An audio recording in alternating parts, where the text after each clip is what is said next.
Welcome. Thank you for showing up and on YouTube to watch our curriculum night for the 2020-21 school year. My name is Mrs. Jones, and I would just like to share with you a little bit of information about what it's like on 8 Blue. First of all, just a little bit about who I am.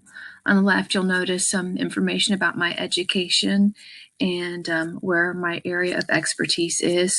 You'll also notice on the bottom left that I have spent half my life educating our community's young people at Quincy Junior High, and it's been quite the exciting time.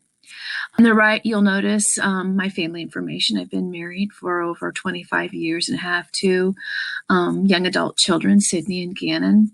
I've also included just some basic information about myself that has nothing to do with school.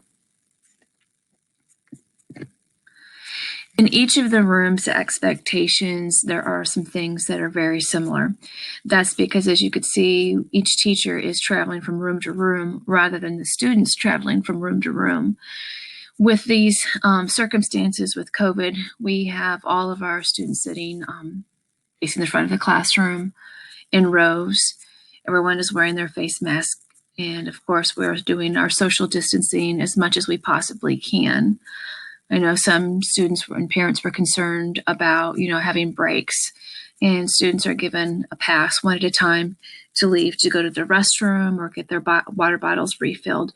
But it just has to be done one at a time. There are also expectations that each room is using. For example, when the bell rings, signaling the beginning of class, the students need to close any of those distractions that are on their screen, whether it's video games or YouTube, put away their cell phones, and start opening up those things that we use on our devices that are going to be helpful. We are relying on Microsoft Teams this year. I know in the past, many of us have used Google Classroom. However, the tabs that we use most often are the Post tab, the Assignment tab, and the Chat tabs. On the following screens, I'll give you a little bit of information about each one of those and show you what they look like. However, they are what my screen looks like as a teacher, and I will go into a little bit more detail as we go on. First of all, this is the Teams tab. This is my team tab. So I could see each one of my student classrooms as well as any other teams that I have, like my science, with my science teachers or my fellow 8 Blue teachers. Your student will have them according to their schedule, one with each of the core classes on it. This screen here is, as you can see, the top is the Post tab, where students can post information as well as teachers. This particular screen is showing information that is most recent, things that we are working on. I could put a new conversation in, but so can the students. This next screen is showing you guys what the chat looks like. This is an example on the main screen of a student that had shared some information with me and wanted to contact me about what she could do to get some help with the assignment and its due date. You could also see on the left where I have chats going on with teachers, with students. So this is something that students use from student to student or teacher to teacher or student to teacher. This next tab or next slide is showing what the Assignment tab looks like.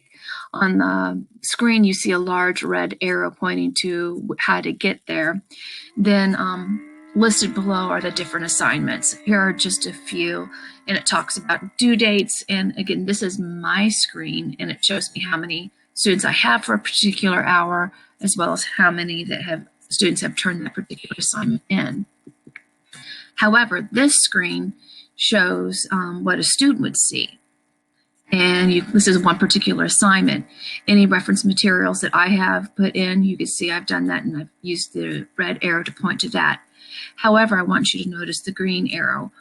The green arrow is pointing to the word student work. Since this is on my screen, the student screen looks a little bit different, and it's under there, similar area where the green arrow is pointing, where they can add work, where they could upload files, they could upload links and other materials that they would like me to see. If you have information that you were wanting to find about attendance, homework, quizzes, tests, and the other basic information, our Quincy website for our school has a listing in the resource tab. And if you open up the resource tab over to the right, you can see some of the things that are offered. Then you see a smaller arrow, red arrow that points to the student handbook, where you could find information regarding attendance, homework, quizzes, and tests, and many other things that will be helpful to you and your family. Now, the actual name of our class, I know it's called History, but its official name is called The Development of Modern America.